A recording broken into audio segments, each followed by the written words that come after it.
The clash of shields, shouts, the clang of swords, and sudden silence. Only the thud of hooves on wet ground and the gasps of the last living. This was the sound of Europe's fear in the 9th century. City after city, monastery after monastery, everything situated near water became prey for the people who came from the north. Why did these warriors never take prisoners? Why did their name make entire kingdoms tremble? The answer lies not only in their cruelty, but also in their faith, where death on the battlefield was considered a reward and mercy a disgrace. But before the northern shores turned into a forge of terror, there was a land where cold and hardship tempered people stronger than steel. Archaeological excavations in Birka and Hedeby show that Viking life was harsh. The land was stony, harvests were meager, and hunger was a frequent visitor during long winters. Their villages stood on the border between survival and death. Under these conditions, a special breed of people emerged, those who did not fear death because they encountered it daily. These northern warriors lived by a principle that Latin chroniclers would later call weird fate. This was not merely a belief in predestination, but an acknowledgement. Everything is already decided, and therefore fear loses its meaning. For a person who believes in weird, captivity is not a chance for life, but a rejection of destiny. Imagine a village where every boy from childhood hears that death in battle will open for him the gates of Valhalla, the Hall of the Fallen. There, according to Scandinavian belief, warriors feast eternally and fight again under the gaze of the gods. And now try to imagine how this faith transforms a person into a weapon that cannot be stopped by fear, pain, or threat. This is why the word drakar became a symbol of fear. These long ships with carved dragon heads sped across the waves like living monsters. Their appearance on the horizon meant only one thing: doom. A drakar is more than a vessel. It is the embodiment of the northern spirit, light, flexible, deadly. Contemporaries wrote that the monks of Lindisfarne did not even have time to ring the bell when the Vikings burst into the monastery. This happened in the summer of 793, a date that historians call the beginning of the Viking Age. There were no declarations of war, no envoys, only a sudden strike. From then on, Europe understood the enemy came not for conquest, but for devastation. They did not build castles, nor did they occupy thrones. Their goal was gold, glory, and eternal memory. To take prisoners? Why, if the gods only needed dead heroes, not enslaved shadows. But what seemed like madness had a strict order. In every warband, a law was in effect: drang. This word meant a warrior worthy of glory. To kill an enemy was an honor, to capture him a disgrace. Every raid was a test, not only of strength, but also of honor. And yet, even amidst the terror of their raids, there existed a sacred code that distinguished them from mere brigands. When monks wrote about the devilish people from the north, they did not understand that behind every axe blow stood faith, discipline, and an ancient order to which everyone submitted. But this order would soon turn against them, because those who took no prisoners would one day face something that could not be killed by a sword. When the ice had not yet left the fjords, and the northern sun merely touched the mountain peaks, the Vikings were already preparing for an expedition. For them, summer began not with plowing, but with forging iron. In smoky forges, axes, swords, and spears were born. Their steel, found during excavations in Upland, contains traces of a Damascus pattern, proof that Scandinavians traded even with the Middle East. Every blade was an alloy of northern cold and eastern fire. And each was personal. A Viking knew his sword by its sound, by its balance, by the color of its blade in twilight.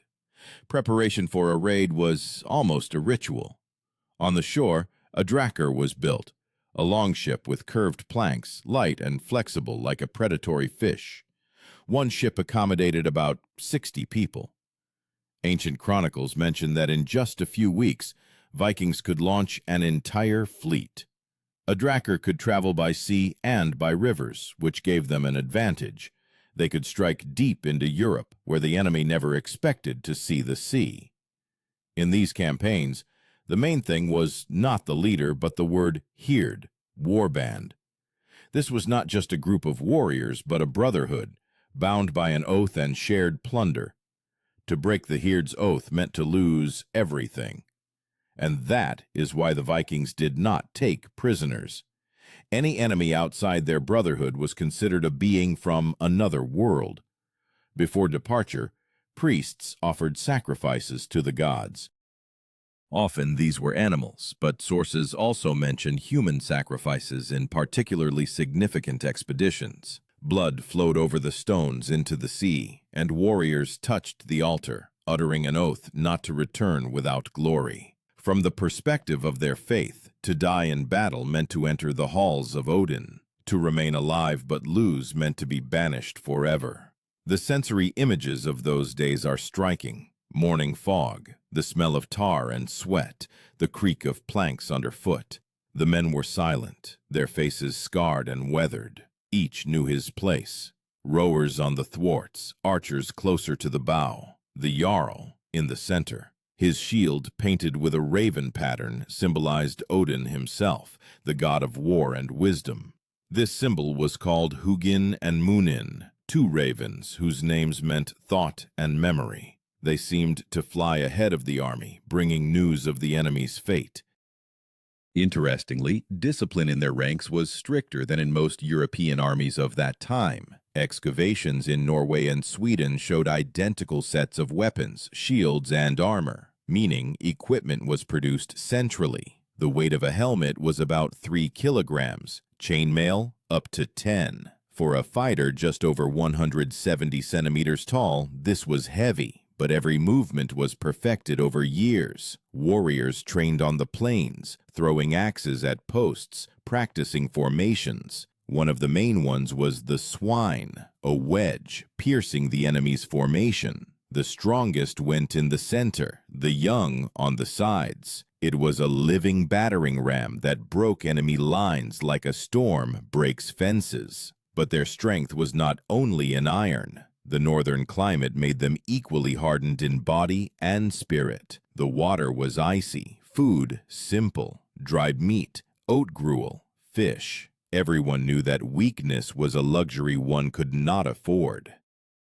And even in sleep, a Viking kept his weapon nearby. Waking could be the last moment of life. Modern historians note that the absence of prisoners in their campaigns was not cruelty, but strategy.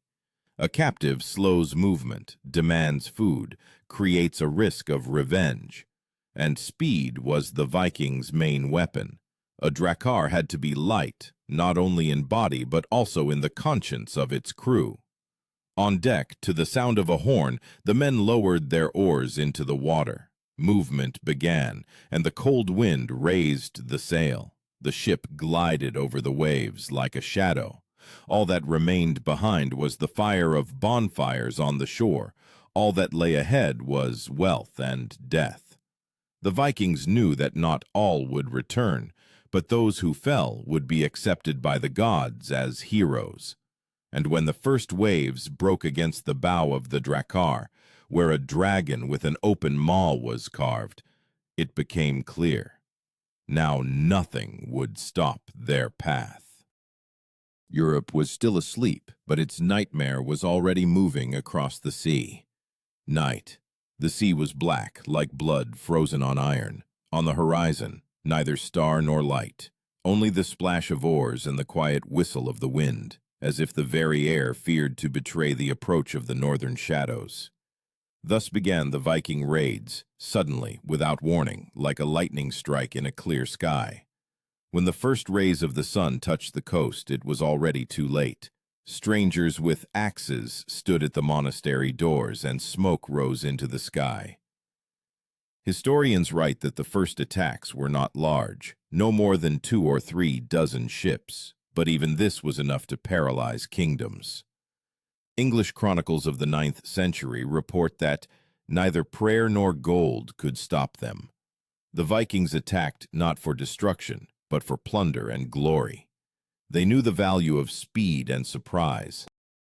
While the knights of Europe gathered armies for weeks, the northerners struck and vanished within a day. Before each landing, a battle cry rang out, Skjaldborg. This was not just a shout, but a signal to form a shield wall. Shields locked together, forming a living barrier capable of withstanding the onslaught of spears and arrows. The word itself meant shield city. This tactic was a key term of that era. It transformed a group of people into a single moving fortress. The most experienced stood in front, those who had survived dozens of battles. Behind them, the young, whose eyes had not yet grown accustomed to blood. The scene of battle was short and terrifying. Shield against shield, axe blow, scream, gasp, the smell of blood and wet earth. The Vikings wasted no time on prisoners. A dead enemy poses no threat. A living one is a burden. Moreover, in their culture, there was a concept of nithingr, a man without honor. To take an enemy captive meant to become a nithingr oneself. For a Viking, this was worse than death. But behind this cruelty lay precise organization. Each raid had a jarl, a chieftain who was responsible for discipline and plunder. The jarl had a deputy, a hersir. He distributed the spoils and ensured that each warrior received a share. To violate the order of distribution meant to incur the wrath of the entire warband. And it was this order that allowed the Vikings to act as a single unit even far from their homeland. Frankish monastic chronicles describe how, at the site of Drakkars, monks threw bells into rivers so they wouldn't be found. This is not a legend, but a fact confirmed by discoveries at the mouths of the Seine and Loire. Heavy bronze bells buried in the silt, a trace of panicked flight. For Europe, the sound of the Viking horn became a symbol of the end. They attacked at any time of year. In winter, when rivers froze, ships were dragged across the ice. In spring, when the water rose, they went deep into the continent. Chronicles record raids even deep within France, hundreds of kilometers from the sea. This seemed impossible, but the light Drakkars traveled along narrow rivers, leaving behind only smoke and the hoofprints of laden horses. Every such campaign was a mixture of religion and strategy. Before battle, a priest threw a spear towards the enemy, a sign that the souls of the fallen belonged to Odin. This gesture was called Gearskast, and its symbolism was simple. To whom the spear, to him death. And when the spear struck the ground before the first enemy formation, it meant it was already too late to pray. But even more terrifying was that the Vikings were not afraid to die. Their eyes burned like those who had already seen their end. One of the Frankish chroniclers wrote, "They smiled when arrows pierced them." This faith made them invincible not in body, but in spirit. For how can one defeat someone who is glad to perish? In battle, every strike had a purpose. Swords were not swung wildly, they were thrust. Axes chopped not at the head, but at the legs, unbalancing the enemy. When the enemy's formation collapsed, a slaughter began. Women and children, priests and knights, for the Vikings, all were part of a single fate. They did not distinguish between the guilty and the innocent, because they believed if the gods decided that you would meet a warrior from the north, then your hour had come. Yet it was not only fear that drove them forward. Every campaign was a chance to become a legend. For glory, according to their belief, is the only thing that outlives death. In saga songs it was said, "A name lives longer than the body." Therefore, they fought not for life, but for a name. The sun rises over the coast, and smoke still hangs over the burned houses. On the sand are footprints of bare feet and blood-stained shields. The Drakkars depart into the sea, light, as if the waves themselves carry them away. On the shore, silence. Europe would again live in anticipation of the next storm, for everyone knew, somewhere out there beyond the horizon, new shadows were already preparing. By the mid-9th century, the fear of Vikings reached its limit. Frankish chronicles called them the Plague of the North, and English monks wrote that the sea casts forth demons. But behind this horror lay astonishing precision of action. The Vikings learned not merely to attack, they transformed plunder into a system. Their raids became operations where every detail mattered. The most terrible of such strikes was the campaign against Paris in 857.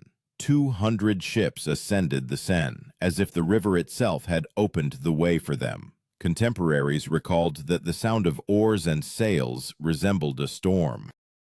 Aboard each vessel, about 60 men, meaning almost 12,000 warriors, approached the city walls. They advanced not with insane fury, but with the cold-blooded determination of artisans of war. Paris was not ready. The city was surrounded by walls, but its defense consisted of 100 or 2 warriors and monks with crosses. The Vikings camped on the Ile de la Cité, where Notre Dame Cathedral stands today. Their camp was a precise mirror of military organization. Tents in rows, weapon depots, forges under awnings. Archaeological data confirm the presence of traces of forge pits and charcoal stains at this site. This meant the Northerners truly lived here for weeks. Before the assault, Jarl Ragnar, whose name became legendary, ordered a wall of ships to be built to block the current. This was a tactic called Skippaborg, a ship fortress. It allowed for the creation of a floating fortification from which shelling could be conducted. No army in Europe at that time possessed such a tactic. The assault began to the blare of horns. The Vikings used flaming arrows and tar to weaken the wooden gates. When smoke obscured the sky, they advanced in a swine formation, a wedge, breaking through the defenders. The first ranks fell, but the rest marched over the bodies. Contemporaries wrote that the earth trembled from their tread, and again, no prisoners. Only bodies and ashes. The reason for this ran deeper than mere cruelty. For the Vikings, battle was a sacred exchange, life for glory. Captivity disrupted this balance, for he who did not die could not complete his journey. Therefore, after battle, the bodies of enemies were burned or thrown into the water to prevent their souls from returning. This ritual was called blot, a sacrifice. But sacrifices were offered not to the gods for mercy, but to the world for balance. Paris did not fall completely, but the ransom paid by the Franks was unprecedented, 7,000 pounds of silver. This amounted to about 2 tons of precious metal. With this money, a city could have been built, but the Franks preferred to pay just so the Northerners would leave. And the Vikings left, only to return again. Their victories had another side. Along with plunder, they brought home not only gold, but also knowledge. Archaeological finds in Uppsala and Riga show artifacts from the Frankish state, England, and even Byzantium. This means that raids transformed into a cultural exchange, through blood and fire. With each passing year, their fleets grew. By the end of the 9th century, raids were already turning into entire armies. But even with thousands of warriors, one principle remained: not to take prisoners. Because every campaign was not just plunder, but a sacred ordeal. There was no place for the weak in it. The Franks tried to adapt. They built stone fortresses, established coastal guards, introduced taxes for ransoming prisoners. But what to do if the enemy takes no prisoners at all? If your life holds no value for him? The Viking tactics broke the very logic of warfare in Europe at that time. The culmination of this fear was the so-called Great Heathen Army campaign of 865. Tens of thousands of warriors from Denmark, Norway, and Sweden advanced on England. They were united not by a kingdom, but by an idea: to conquer a land where one could die with honor. Chronicles refer to this army as the Great Heathen Army. Their eyes burned, like those who had already seen their end. One of the Frankish chroniclers wrote, "They smiled when arrows pierced them." This faith made them invincible not in body, but in spirit. For how can one defeat someone who is glad to perish? In battle, every strike had a purpose. Swords were not swung wildly, they were thrust. Axes chopped not at the head, but at the legs, unbalancing the enemy. When the enemy's formation collapsed, a slaughter began. Women and children, priests and knights. For the Vikings, all were part of a single fate. They did not distinguish between the guilty and the innocent, because they believed if the gods decided that you would meet a warrior from the north, then your hour had come. Yet it was not only fear that drove them forward. Every campaign was a chance to become a legend, for glory, according to their belief, is the only thing that outlives death. In saga songs it was said, "A name lives longer than the body." Therefore they fought not for life, but for a name. The sun rises over the coast, and smoke still hangs over the burned houses. On the sand are footprints of bare feet and blood-stained shields. The Drakars depart into the sea, light, as if the waves themselves carry them away. On the shore, silence. Europe would again live in anticipation of the next storm, for everyone knew, somewhere out there, beyond the horizon, new shadows were already preparing.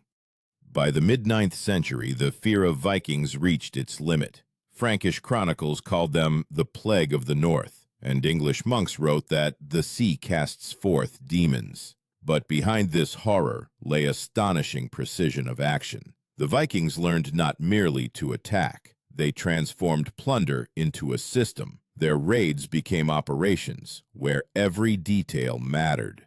The most terrible of such strikes was the campaign against Paris in 857.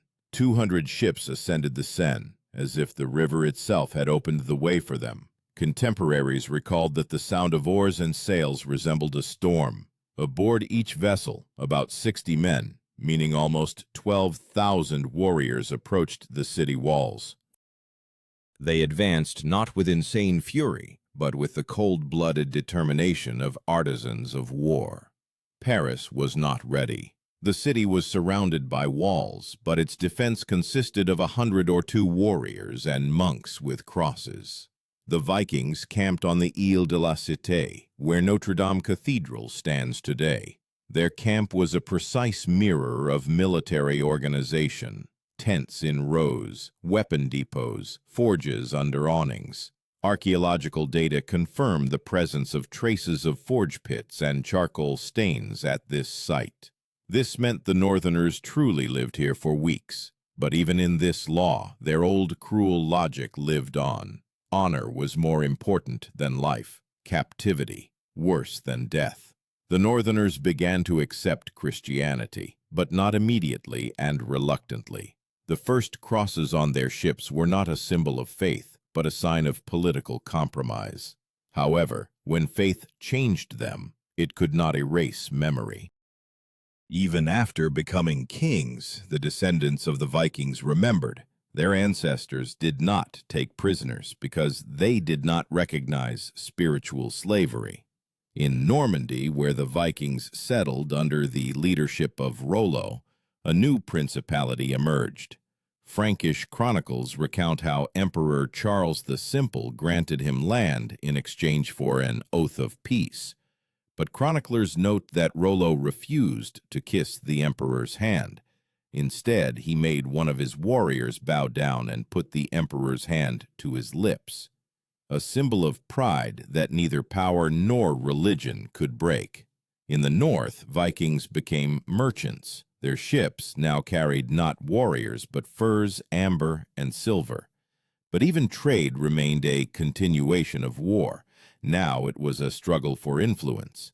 A new theme resonates in runes and sagas: conquest by wealth. And yet, despite soft sails and the jingle of coins, behind all this stood the same force that once led them to the shores of England. Interestingly, archaeologists, upon excavating Viking graves, often find weapons placed next to the body, even if the person died a natural death. This means that the image of the warrior remained eternal.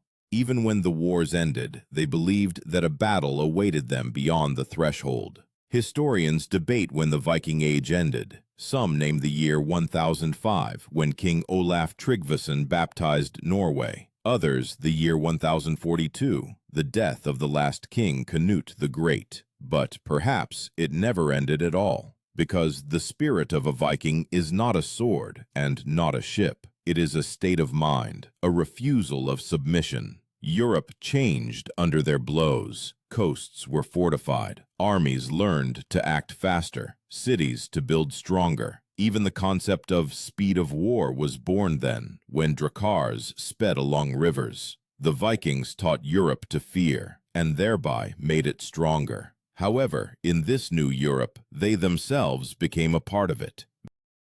Their descendants sat on the thrones of England, ruled Normandy, fought in Byzantium. They were no longer the plague of the North. They became its memory. But a memory in which iron still clangs and the roar of the sea wind is heard. And yet the question remained. If faith in Valhalla and disdain for captivity made them invincible, then what happened when this faith disappeared? What became of the people who considered death a gift and life a test? The answer lies at the very heart of this legend, where something eternal is born between blood and glory. When the temples of Odin were replaced by churches and dracars rotted in harbors, Europe breathed a sigh of relief. But the silence, which came after centuries of thunder, did not mean oblivion. The memory of the Vikings lived in stones, in songs, in the blood of those who no longer knew how to fear. Their spirit dissolved into the very idea of Europe. To not submit to circumstances, to go where others dared not. Modern archaeologists found swords bent in half before burial in northern cemeteries. This was done not out of superstition. The blade was broken so that no one could wield it after death. A symbol of farewell to war, but also a sign that even in death, a warrior yielded to no one.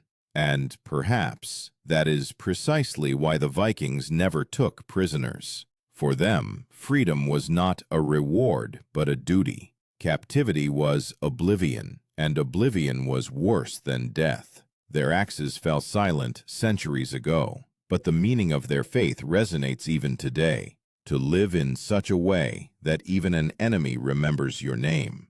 And now, knowing their history, one can only ask oneself, could you look fate in the eye just as they did, without fear, without hope for mercy? Could you go into battle where death is not the end, but proof that you lived truly? Because, perhaps, the most terrifying thing about the Vikings was not that they killed, but that they were not afraid to live.